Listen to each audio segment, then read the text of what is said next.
Treasurer. All right. Hello, Shane. Look at that shirt, Shane. Right up.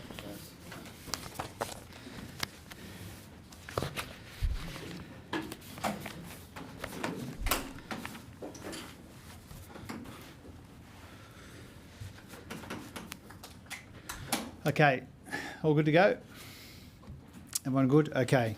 Today I'm really pleased and really proud to be finalising the most significant recommendation of the Reserve Bank review by announcing the composition of the two new boards. I wanted to thank all of the members of the current board for their work, but also for agreeing to continue to serve on one of the two new boards. What I'm announcing today is the best combination of existing members and new members. These are first-class, first-rate people with the right skills and with decades of relevant experience. And what we're announcing today means that we get some continuity on both boards and not just on one of the boards. I wanted to acknowledge the Governor and I both consulted with members of the existing board. We asked them for their preferences, and I'm very grateful to Alana Rubin and Carol Schwartz for going on to the governance board. That does create two vacancies on the Monetary Policy Board, which will be filled by Marnie Baker and Renee Fry-McKibben. And it means 4 vacancies on the governance board, which will be filled by Jennifer Westacott, David Thodey, Danny Gilbert and Swathi Dave. And for the sake of completeness, that means that the Monetary Policy Board becomes Michelle Bullock as Chair, Andrew Hauser as Deputy Chair, Stephen Kennedy as the Treasury Secretary, Alison Watkins, Carolyn Hewson, Ian Harper, Ian Ross, Renee Fry-McKibben and Marnie Baker. And it means that the Governance Board becomes Michelle Bullock as the Chair, Carol Schwartz as the Deputy Chair of the Governance Board, Andrew Hauser as Deputy Governor, the Chief Operating Officer Susan Woods, and then Alana Rubin, Swathi Dave, Danny Gilbert, David Thodey and Jennifer Westacott. So these are high quality, high calibre people, and together they represent the best mix of relevant skills and abilities and experience. I'm very proud to say that women will make up the majority of both boards, and this continues the very substantial progress that we've made when it comes to appointments in the Treasury portfolio.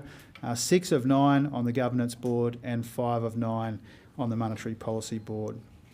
I wanted to say a few things about what was a very robust and very consultative process which ran over a number of months.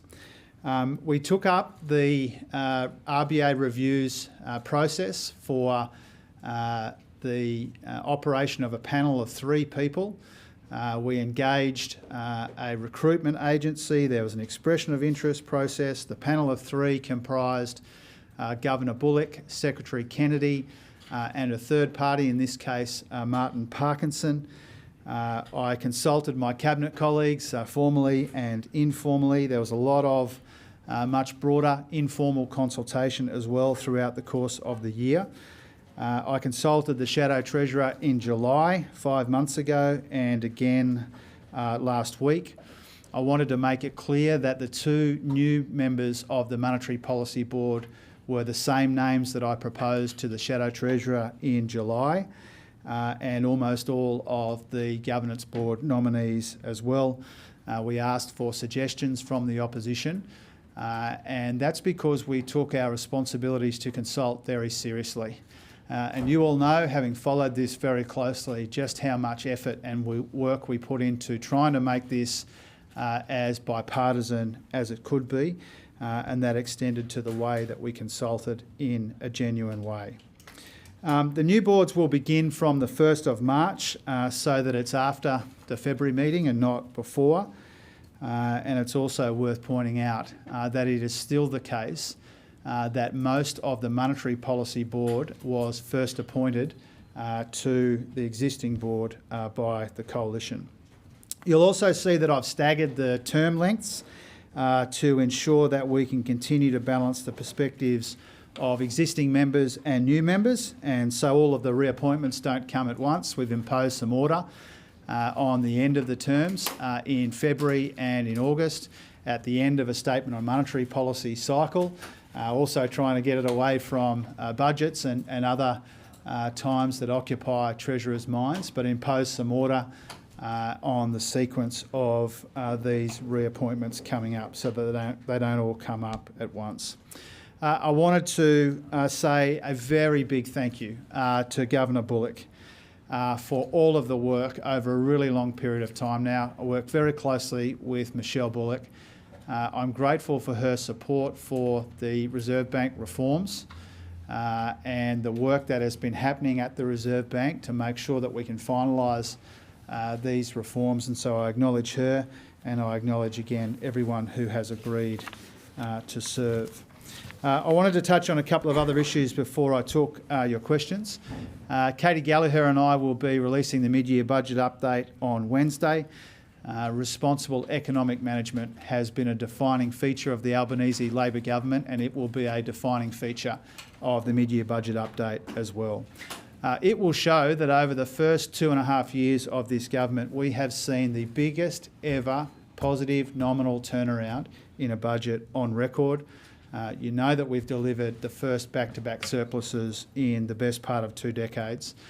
There is substantially less debt than we inherited, and that's saving the Australian people tens of billions of dollars when it comes to debt interest.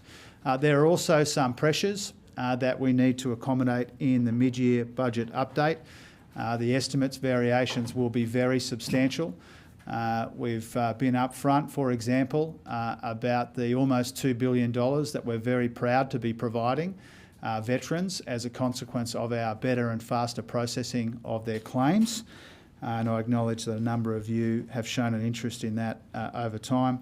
Other estimates variations around Medicare, early childhood education, natural disasters and the like.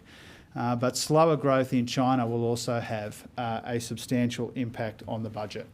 What you'll see in Wednesday's figures is that we are downgrading mining exports by more than $100 billion. As a part of that, or as a consequence of that, company taxes will be down $8.5 billion in the budget update.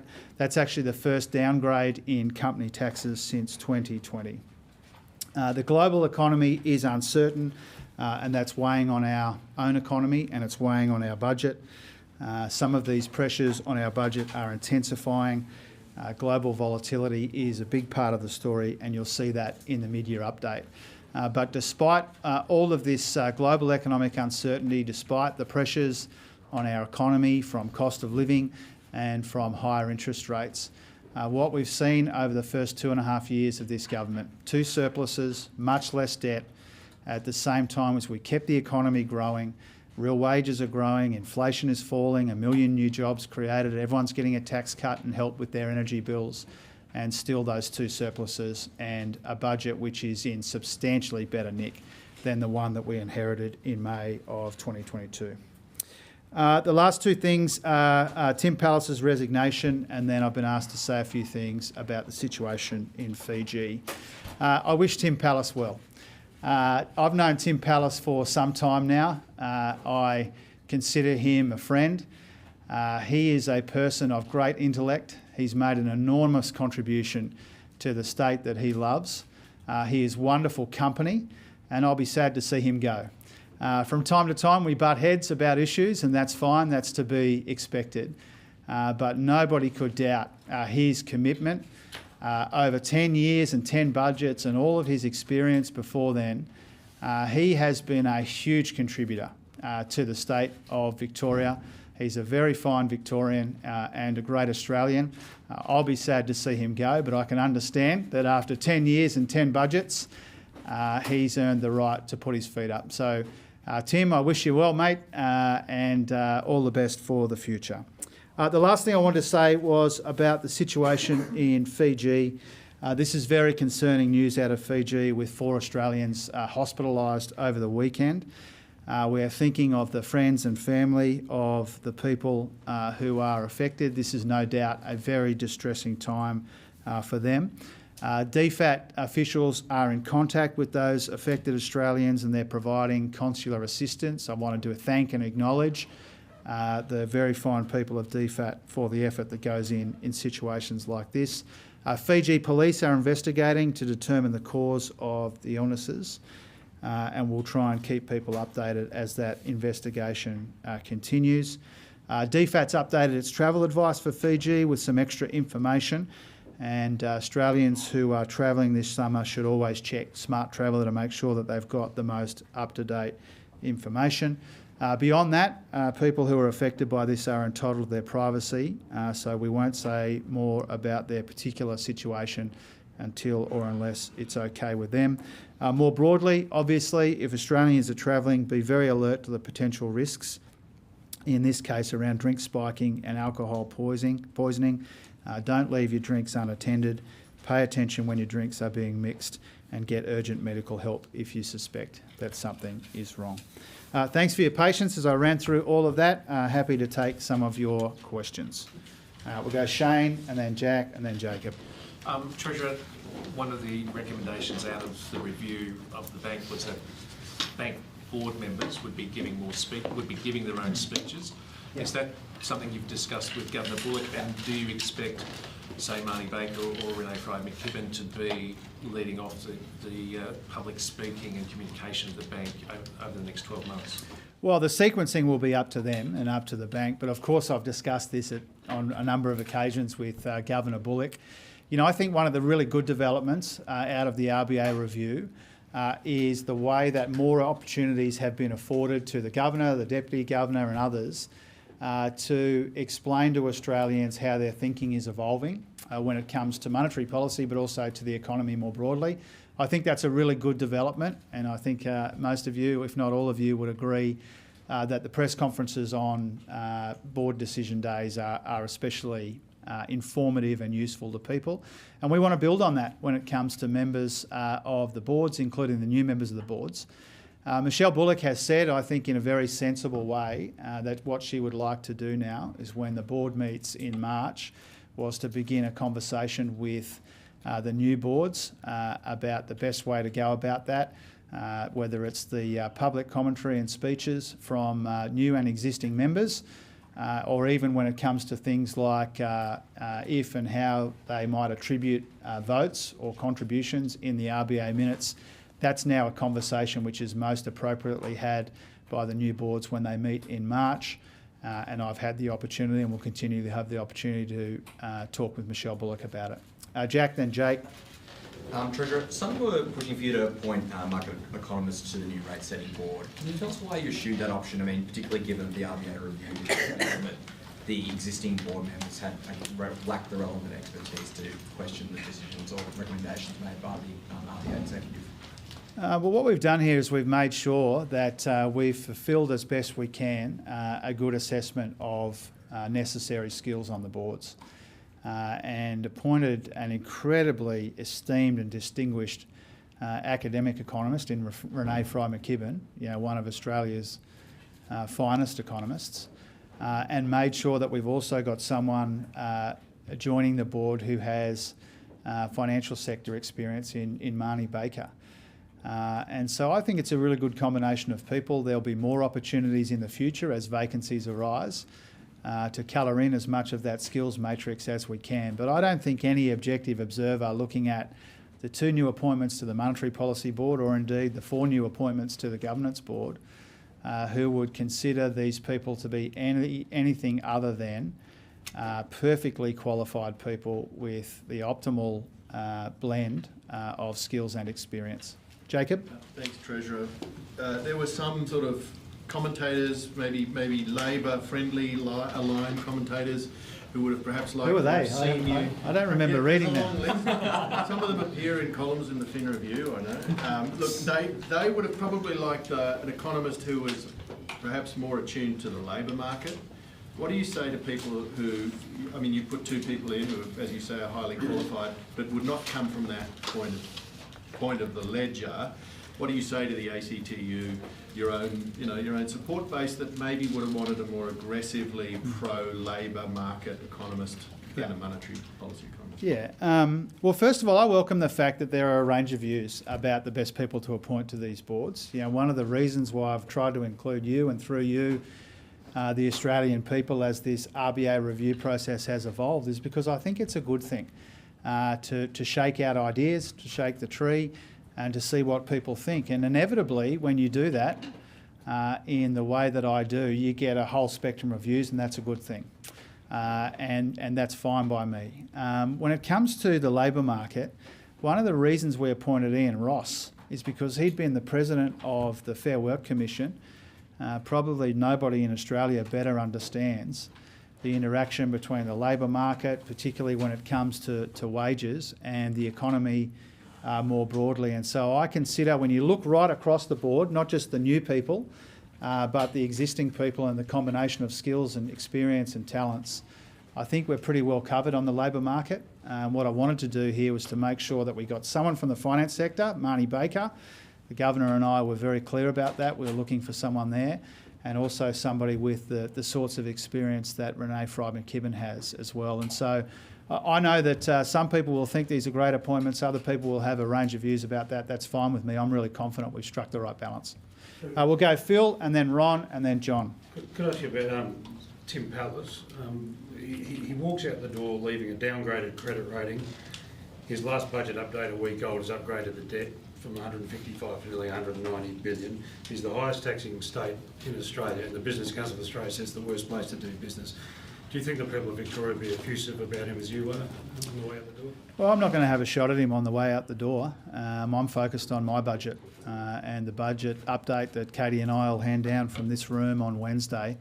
And I'm not going to give the Victorians free advice. You know, all of us have got pressures on our budget. The pressures on the Victorian budget are well known.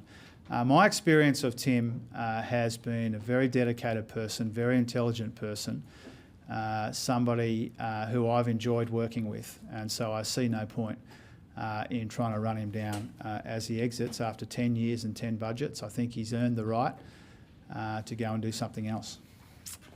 Ron, then John, and then we'll come down to Millie. Treasurer, Beijing last week announced plans to sort of stoke the slowing economy there with the looser monetary policy and more proactive fiscal policy. To what extent do your calculations around company tax and resource exports take into account Beijing's plans in that space?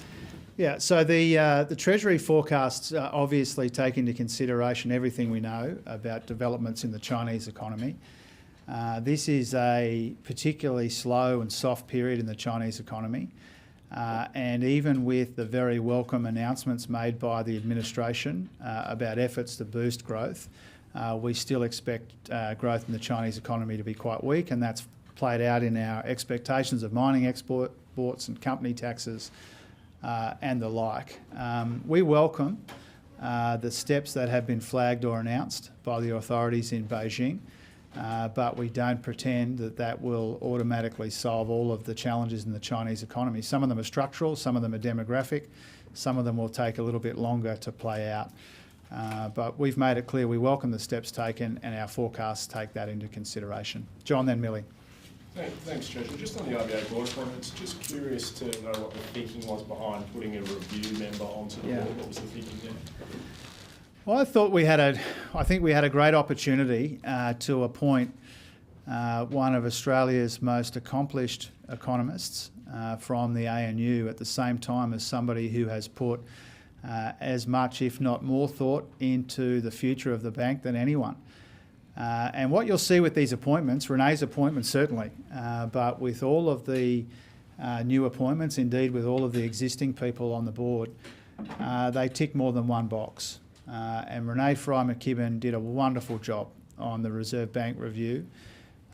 She is a person who has thought deeply about the Reserve Bank and about monetary policy more broadly, and I'm really very proud and very grateful that she's accepted this opportunity.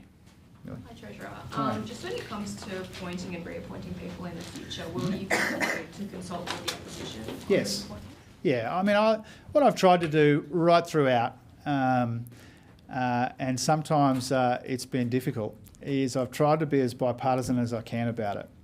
And, you know, my preference all along, as you know, was to include the other big governing party When that became impossible, when Angus Taylor's party room had a different view to him, I had to play the cards I was dealt in the Senate. But I still intend to ensure that the future of the Reserve Bank is beyond politics. I've done my best to be as consultative as I can, going all the way back to July. Both of these names that are being appointed to the Monetary Policy Board were first mentioned to the Shadow Treasurer in July.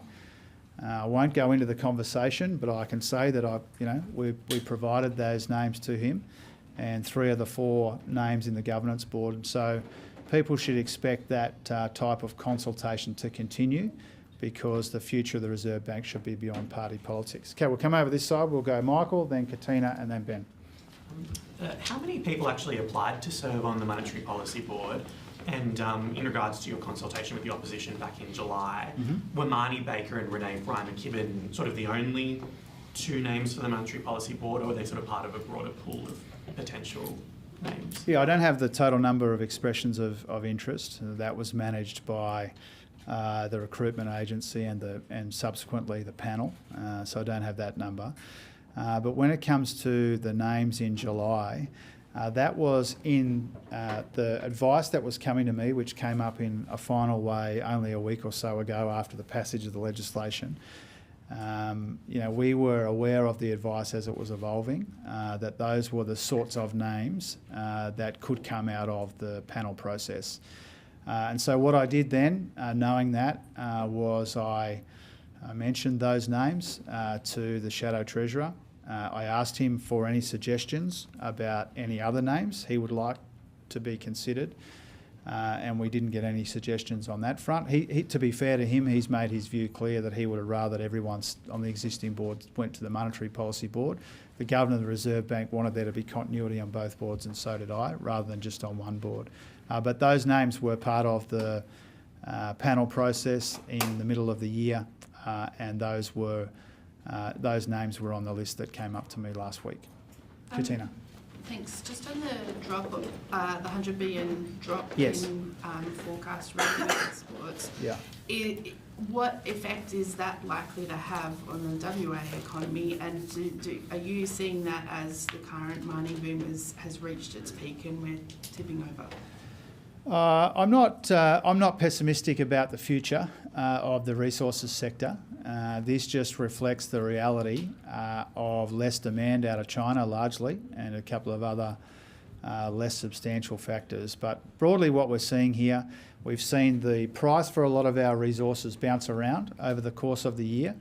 As you know, the iron ore price, for example, has been down, recovered a little bit in more recent times.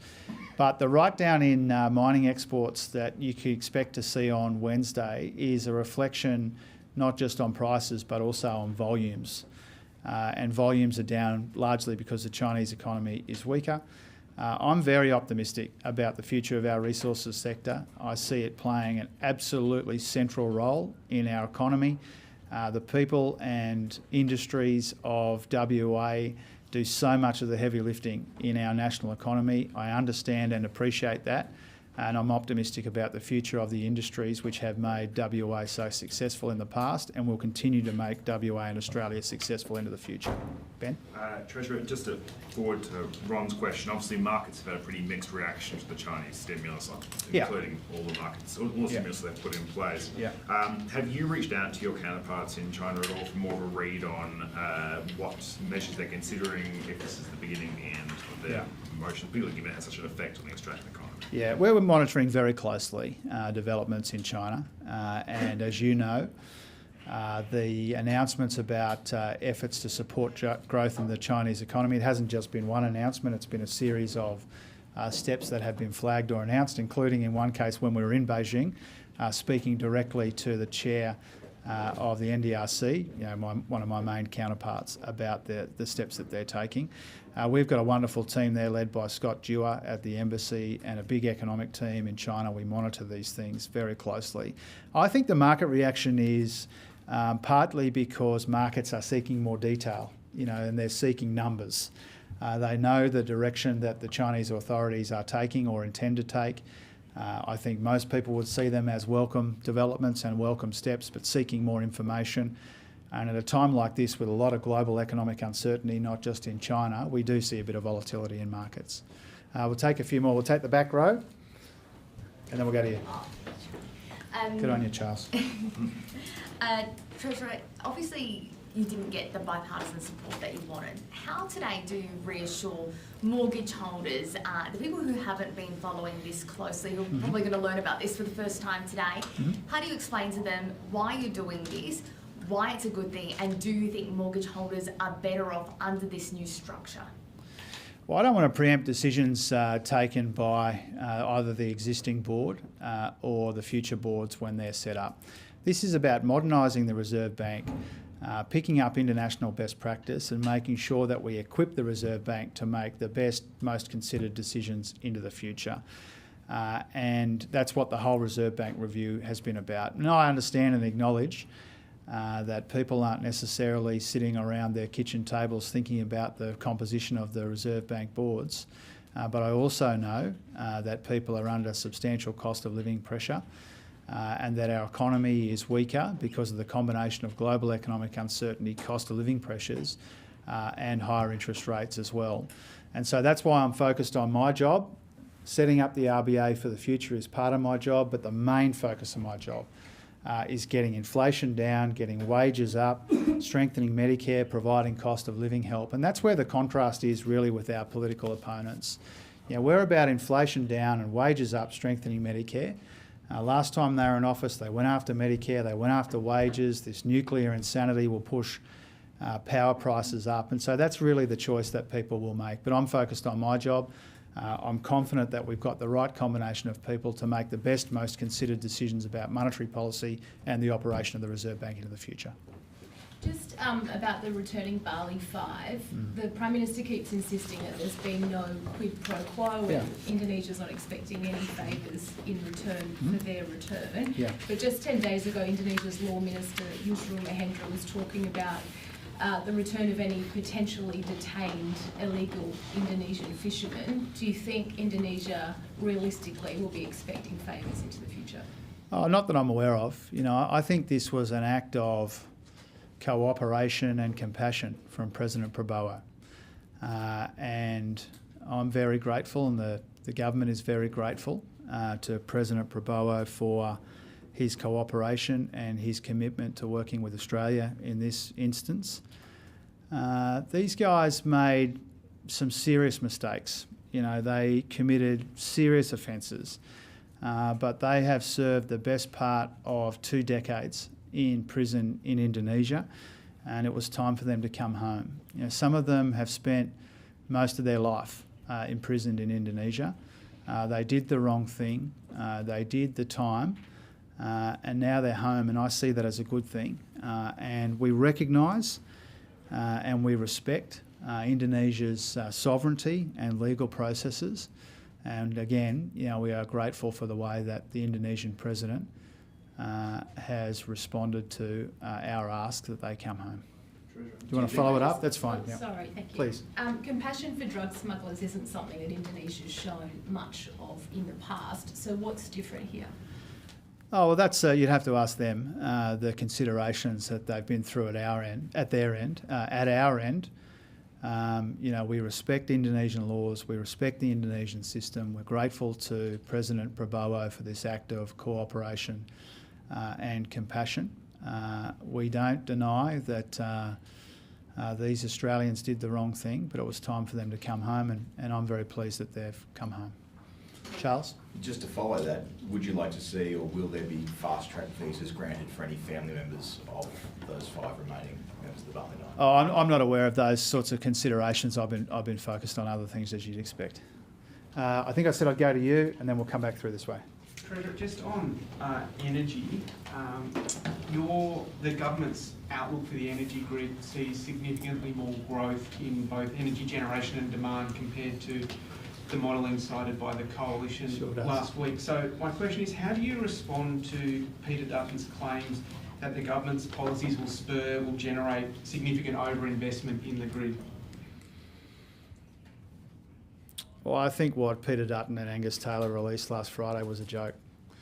And it wasn't modelling, it was a meltdown. It was a proper nuclear meltdown, what we saw from Dutton and Taylor last week. What these characters are proposing is a recipe for less growth in a smaller economy with less energy at higher prices. And no self-respecting alternative government could possibly sign up to the rubbish that was released last Friday. Now, we've seen this pattern of behaviour from Peter Dutton. He announced he was going to have these stage 3 tax cuts, and then he had to walk away from them in a very humiliating fashion. Then he announced he was going to have a net overseas migration target. He walked away from that in a humiliating fashion. You can see this going the same way. You know, this is a shambles, and you've identified one of the main reasons why this is a shambles. You know, their whole policy rests on providing almost half as much energy at higher costs. It's ridiculous. And if you think about their assumptions around the economy, it means an economy which is $294 billion smaller by 2050, and the lost output between now and then would be about $4 trillion. And they've said that it relies on having a narrower, shallower industrial base where more industries go offshore. You know, on what planet is that a good idea? You know, going for the most expensive option, which will push power prices up the most, which relies on a much smaller economy, which in a best case scenario might provide 4% or something of our energy needs, and which turns Australia's back on our unique and envied combination of natural advantages and economic opportunities. You know, it's one of the maddest things I've ever seen, what they tried to inflict on us last week. We're going here and then here. Jake, you've had one, so we'll go up the back. Thanks, Treasurer. I finally caught up on the weekend and read George Miller-Genis's quarterly essay where he describes... Sounds like a wild weekend. It really was. He described the Prime Minister as a progressive leader in waiting. I just wondered, do you have any reflections or regrets about not being bolder in this term of government and, you know, particularly around tax reform, negative gearing, that sort of thing? You started this parliamentary term talking about, you know, wanting to have conversations with Australians about tax reform. Do you think Labor's done enough to provide a radical enough or, you know, different enough alternative ahead of the next election? It's not a radical government, but it's a reforming government. And I love Mega, but this government's been plenty bold. And he acknowledges that in the piece. You know, I've had the opportunity to talk with him about the piece and then to read the finished product. And he acknowledges, you know, for example, the very big political risk that we took in recasting the tax cuts so that every taxpayer got a tax cut, not just some. That was bold. We've shown boldness when it comes to the energy transformation. We've shown boldness when it comes to getting closer and closer to universal early childhood education. We've shown boldness in aged care and the NDIS and economic reform. We've shown boldness when it comes to productivity. We've shown boldness when it comes to budget repair. We've shown boldness when it comes to teaching and training more people to adapt and adopt technology. So this government's been plenty bold. We haven't been a radical government. We've been a reforming government in the best traditions of the Labor Party. And I think people will look back on this period. In 10 or 20 years' time, they'll look back on this period, particularly when it comes to the energy transformation, and they will say that this is and was a reforming government, and that's how we intend to continue. Yourself, and then up the back. Thanks. It appears that the long term, just on China again, Yep. It appears that the long-term outlook for China is that there'll be nothing like the kind of infrastructure spent that we've seen before, nor the same demand for coal as they switch more to renewables. So are you concerned that we will never see a return to the sort of revenues that have propped up previous Australian budgets? As I said in relation to Katina's question next to you, I'm an optimist about the future of Australian resources and the workers and investors and businesses that make up that key industry. I'm very optimistic. I think preferences from our major trading partners will evolve over time. Of course they will, particularly when you think about the stunning transformation in the Chinese economy, not just in the decades to here, but in the decades from here as well. You know, their population is ageing. They're making a huge play when it comes to AI and technology and automation and robotics. Huge play. We're already seeing the middle classing of their economy as their emphasis in the economy shifts from industries like construction to more consumer-focused industries. So we're seeing a stunning transformation in the Chinese economy. We've been a big beneficiary of that, and I think we'll be a big beneficiary of it into the future as well. And you think about the big transformations that we are dealing with and trying to maximise and manage, all of them in one way or another involve a very productive and prosperous relationship with China. Thank you. Just on the downward revisions to the budget, Yeah. what does that mean for your government's priorities in the next term? Are you going to have to reduce spending, cut back on some of your promises, or will you have to find increases in tax revenue elsewhere? Well, we always try and come up with the best combination of economic policies which reflect the conditions that we confront. That's been the story of the first three budgets. It will be the story of the fourth budget.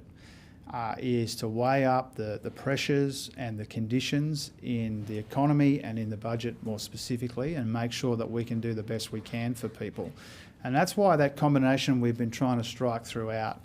You know, relief, repair and reform is so important, and all of the questions here in one way or another go to that combination of things. The highest priorities in the near term has been cost of living relief, getting inflation down, wages up, rolling out cost of living relief. Budget repair, 2 surpluses, $150 billion, at least less debt, less interest on that debt, turning around or cleaning up the mess that we inherited from our opponents, and then the reform story, and we've gone to some of those issues here as well. So in every budget, we take into consideration the pressures as they evolve, and we try and do the best we can to advance our agenda on each of those three fronts. Might leave it at that. Thanks very much. Thank you.